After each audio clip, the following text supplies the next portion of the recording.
Já estamos de volta com o Gazeta Entrevista, no oferecimento da Kia. Olha, os veículos Kia têm 5 anos de garantia, têm um design moderno, têm a mais avançada tecnologia automotiva. Você encontra os veículos da Kia na Alto Acre, que fica ali na Via Chico Mendes, em frente à Recol Distribuidora, no 2º Distrito.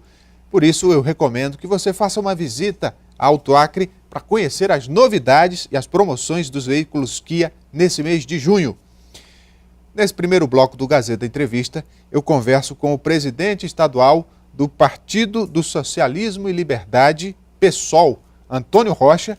No próximo domingo, o PSOL realiza a sua convenção estadual para a homologação dos candidatos que vão disputar as eleições deste ano aqui no estado.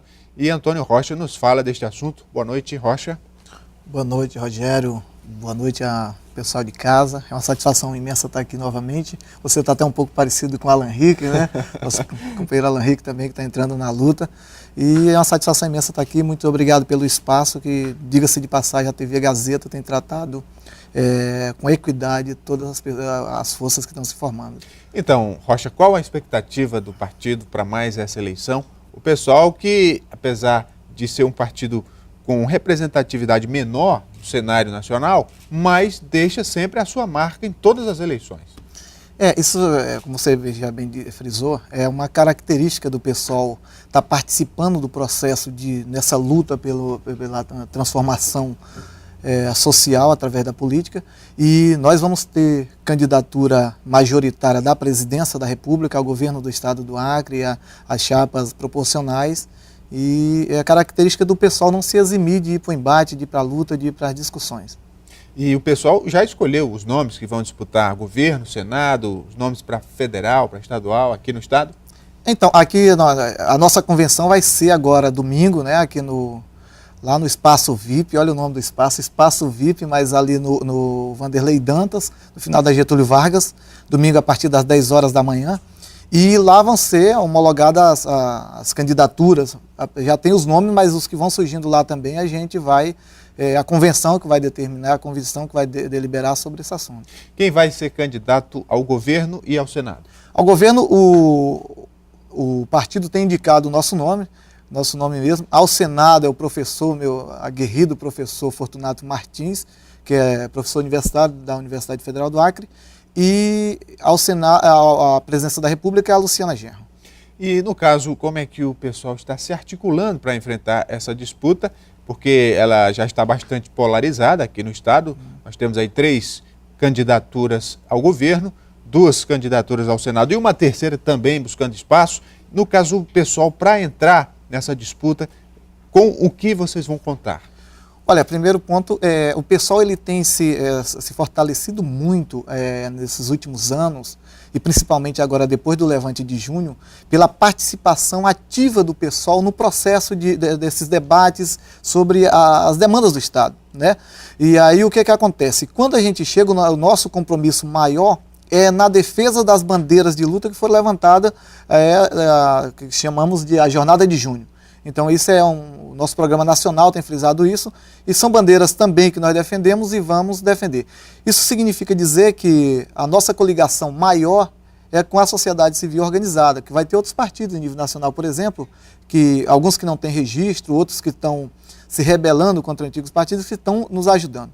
Mas do ponto de vista institucionalizado, nós temos um compromisso com a população do Acre, com a população brasileira, de defender aquelas bandeiras que o trabalhador levantou na Jornada de Junho. Oficialmente, o pessoal vai se coligar com algum outro partido aqui no estado? Nós abrimos uma discussão inicialmente com o PV, abrimos naquele momento com o PV, mas o PV chegou às conclusões que não seria melhor, a gente de repente optou por uma outra opção. Programaticamente nós tínhamos uma possibilidade de diálogo, porque tem o verde e a gente de repente podia conciliar. Eu acho que das 120 propostas que nós poderíamos ter, de repente 20 a gente não convergia, mas sim 100 a gente convergia, então nesse ponto a gente poderia ter estabelecido. Não foi possível também, a gente respeita a posição do PV, mas o pessoal teve aberto dentro de uma coligação programática, porque o pessoal não faz coligação eleitoralista, o pessoal faz coligação programática. Sem cair no sectarismo, mas também não caindo na questão do eleitoralismo. Nem mesmo para a chapa proporcional não vai ter coligação?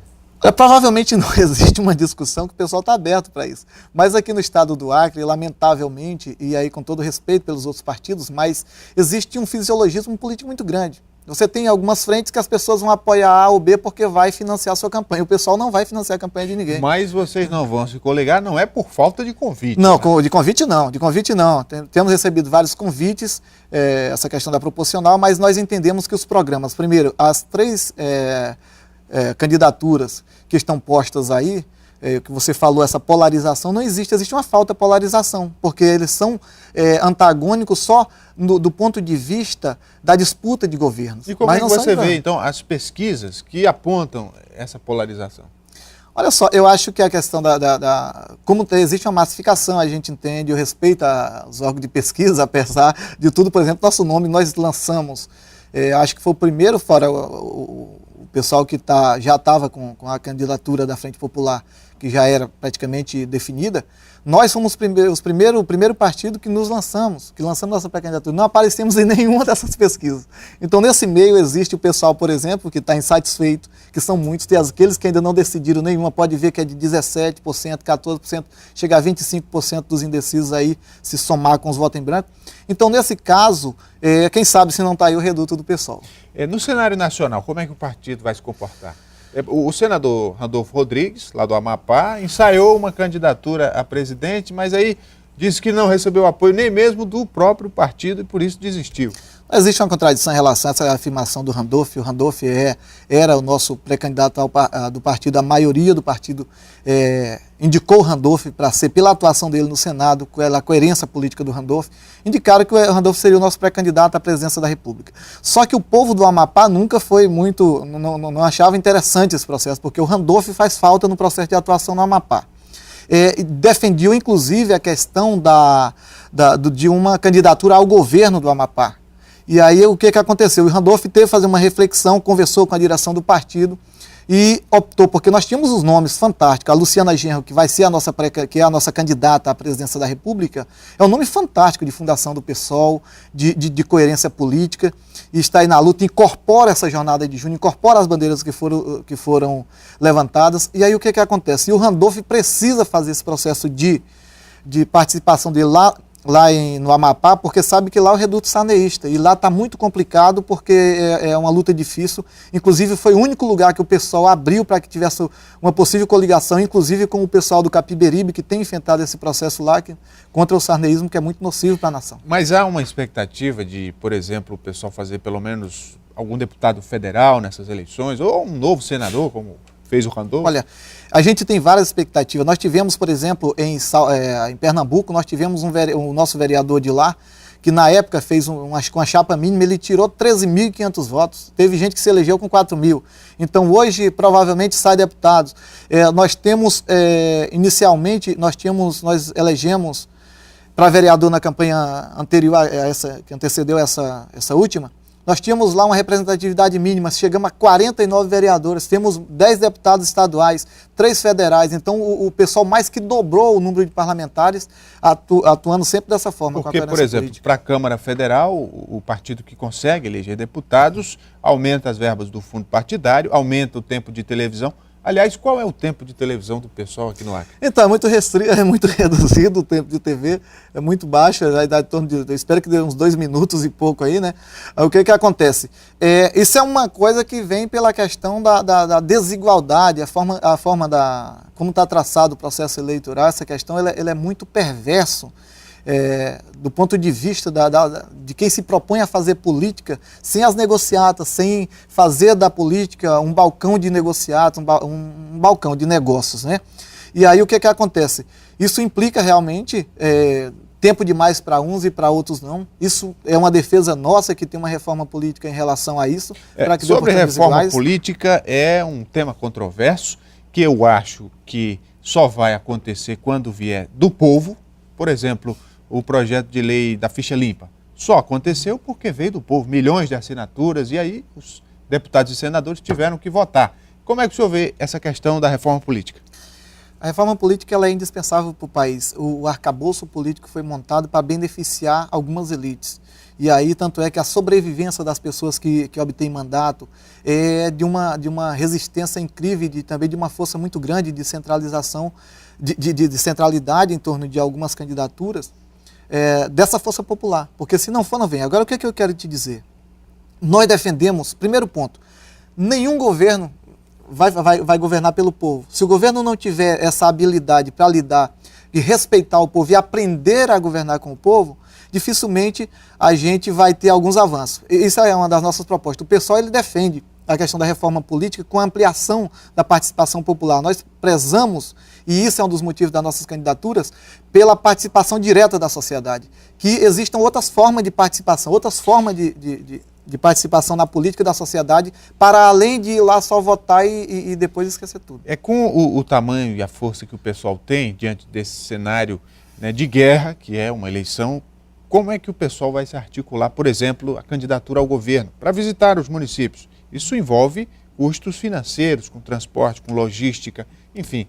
Vocês não vão se coligar, certamente terão que ter uma estrutura própria. Olha só, a nossa forma de fazer política, ela advém da militância. É só uma campanha militante. A campanha militante. Eu lembro que em 2008 eu participei de uma eleição, quando eu ia fazer o programa de governo, o rapaz que contribuía, que eu até agradeço, contribuía na gravação do programa, ele acabava que a mulher dele tinha que sair de dentro do local que a gente estava para ele fazer a filmagem, que não cabia os três dentro. Então o que acontece? Isso é uma dificuldade muito grande, mas a contribuição que vem é militante. Nós não aceitamos dinheiro de banqueiro, não aceitamos dinheiro de empreiteiras, não aceitamos de especulação imobiliária, e isso nós estamos muito à vontade porque é a nossa forma natural de fazer política.